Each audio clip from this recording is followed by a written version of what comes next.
ہمارے سے چھپے ہوئے ہیں، اس کو نیوز چینل والے ہم تک پہنچاتے ہیں. اس خبر کا ہم تک پہنچنے میں ایک ظاہری دنیاوی ذریعہ موجود ہے، اس میں وہ نیوز چینل اور وہ فرد جو سن رہا ہے اور وہ میڈیا جو ہم تک پہنچا رہی ہے، اس سے وہ خبر ہم تک پہنچی. اب ایسی خبر کو ہم غائب کہہ نہیں سکتے، بلکہ it's a transfer of knowledge. علم وہاں سے یہاں ٹرانسفر ہو رہا ہے. اس لیے دنیا کے کسی بھی کونے میں کوئی خبر ہو، ہم اس کو غائب نہیں بولیں گے، ہم کہیں گے اس کا علم ہمیں نہیں ہے. جب اس کا علم ہم تک پہنچ جاتا ہے ہم اس کے بھی جاننے والے ہو جاتے ہیں، غائب نہیں ہو. اسی طرح ایک بہت بڑا راز افشا کر رہا ہوں، اسی طرح جادوگر افراد جو ہوتے ہیں وہ بھی لوگوں کے گھروں کے حالات بیان کرتے ہیں. اس میں بھی ذریعہ ہوتا ہے ظاہری دنیا کا، وہ ہے جن. قرآن اور حدیث نے اس کی بڑی صراحت کے ساتھ وضاحت کی ہے کہ جادوگر جنوں کے ذریعے سے ان چھپی ہوئی باتوں کو لوگوں کے آگے آشکارا کرتے ہیں، سناتے ہیں، جبکہ وہ بھی ذریعہ موجود ہے. اگر انہیں اس جن کے علاوہ کسی اور ذریعے سے اس کی خبر معلوم ہو جائے تو وہ بھی اس خبر کو پا لیتے ہیں. جادوگر جن کے ذریعے سے پا لیتا ہے اور وہ لوگ کسی ذریعے سے پا لیتے ہیں. اس لیے یہ خبریں بھی غیب نہیں کہلاتی. ظاہری اسباب کے تحت اگر کوئی خبر آ جائے تو اس کو علمی اعتبار سے غیب کی خبر نہیں کہہ سکتے. بغیر کسی ذریعے کے اگر کوئی خبر آئے اس کو غیب کہیں گے. اور یہ دو ہستیوں پر اس کا آشکارا ہوتا ہے، اس کا نزول ہوتا ہے، ایک انبیاء دوسرے اولیاء اللہ. ان دونوں پر غیب کی خبریں آتی ہیں بغیر کسی ذریعے کے. ذریعہ نہیں ہوتا ہے بغیر کسی.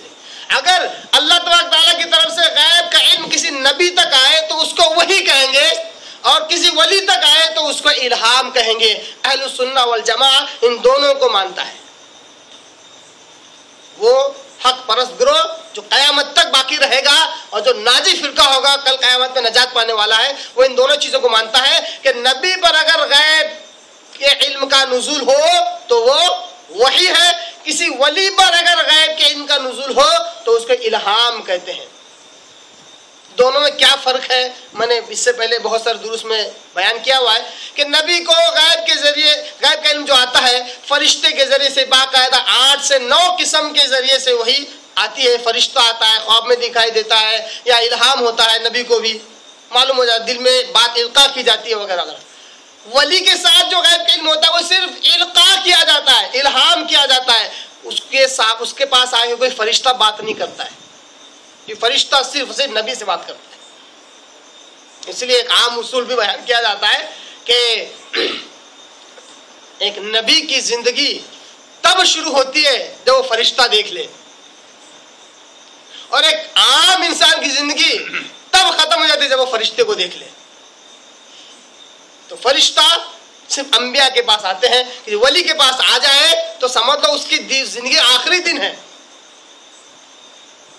تو یہ ہے الہام اور یہ ہے وحی. اب آئیے اللہ تبارک تعالیٰ وحی کے ذریعے سے انبیاء کو غیب کا علم دیتا ہے، اور اولیاء اللہ کو الہام کے ذریعے سے غیب کی چھپی باتیں آتی ہیں. جیسا کہ میں نے مثال کے ذریعے سے کہا کہ اللہ تبارک تعالیٰ چاہے جتنا بھی علم انبیاء کو یا اولیاء اللہ کو دے، ان کے پاس آتے ہی وہ نالج بن جاتا ہے، علم بن جاتا ہے، اب وہ غیب نہیں رہتا. اب وہ غیب نہیں رہتا. کیسے؟ اس کی منطقی دلیل یہ ہے کہ خوب گرمی کے دنوں میں اگر میں ایک برف کا ٹکڑا لوں اور آپ میں سے کسی ایک شخص کے پاس سب کو گواہ بنا کر وہ برف کا ٹکڑا ہاتھ میں تھما دوں، ایک آدھ منٹ کے بعد میں پوچھوں کہ آپ کے پاس کیا ہے، تو آپ میں سے جس کو میں نے دیا وہ ڈنکے کی چوٹ پر دعویٰ کرتے ہوئے کہے کہ آپ نے جو دیا وہ میرے پاس ہے، وہ ہے برف کا ٹکڑا. کیا کہے گا؟ آپ نے جو مجھے دیا وہ میرے پاس ہے، وہ ہے برف کا ٹکڑا. دعوے کے ساتھ پورے لوگوں سے پروف مانگ رہا ہے، دیکھو انہوں نے مجھے برف کا ٹکڑا دیا، میرے پاس برف کا ٹکڑا ہے. کیسا کہنا درست ہے؟ کیونکہ وہ برف کا ٹکڑا 2 منٹ کے بعد تبدیل ہو جاتا ہے پانی میں. اس سے پوچھا جائے تیرے پاس کیا ہے تو عقل مند وہ شخص جو یہ کہے کہ میرے پاس پانی ہے.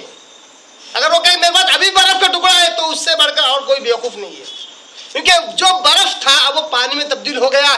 اسی طرح جو غیب کا علم اللہ تبارک تعالیٰ نازل کرتا نبی کی طرف، جیسے ہی نبی تک وہ پہنچتا ہے غیب تبدیل ہو جاتا ہے وحی میں. اب وہ وحی کہلائے گا، علم کہلائے گا، غیب نہیں کہلائے گا، کیونکہ وہ تبدیل ہو گیا.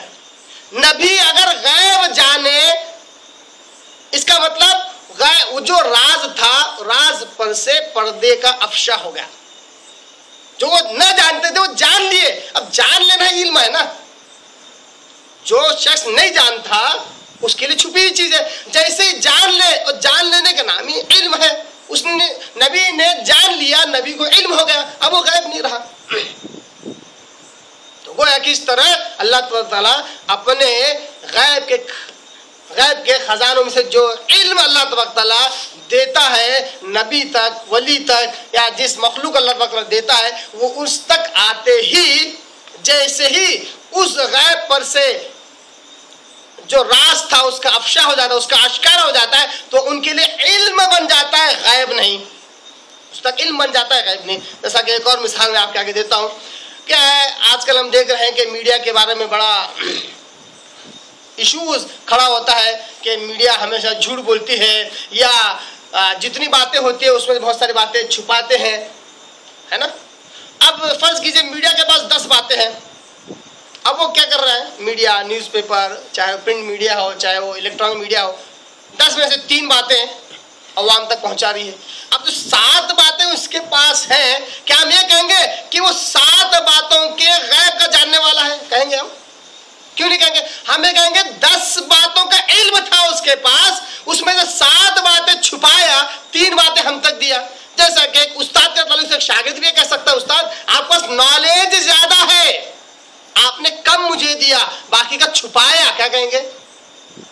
اگر ہم اس طرح غیب کا علم کسی نبی کے پاس آنے کو نالج سمجھ لیں، علم سمجھ لیں، تو ظاہر سی بات ہے نبی کے پاس جو علم آئے، قسم خدا کی نبی اس علم کو کبھی چھپاتا نہیں ہے. نبی خائن نہیں ہوتا.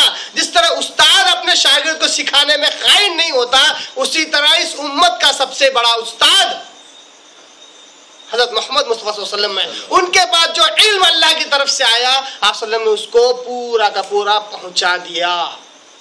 اس میں آپ صلی اللہ علیہ وسلم نے خیانت نہیں کی. اس طرح یہ بات ثابت ہوئی کہ مخلوقات میں سب سے بڑی ہستی، اللہ کے بعد سب سے بڑی ہستی مخلوقات میں، آپ صلی اللہ علیہ وسلم کو جب غیب کا علم نہیں ہے تو ان کے بعد کسی بھی مخلوق کو غیب کا علم نہیں ہے. اسی طرح جب آپ صلی اللہ علیہ وسلم حاضر و ناظر نہیں ہے تو اس کے بعد کی کوئی مخلوق بھی حاضر و ناظر نہیں ہے، ہر جگہ موجود نہیں ہے.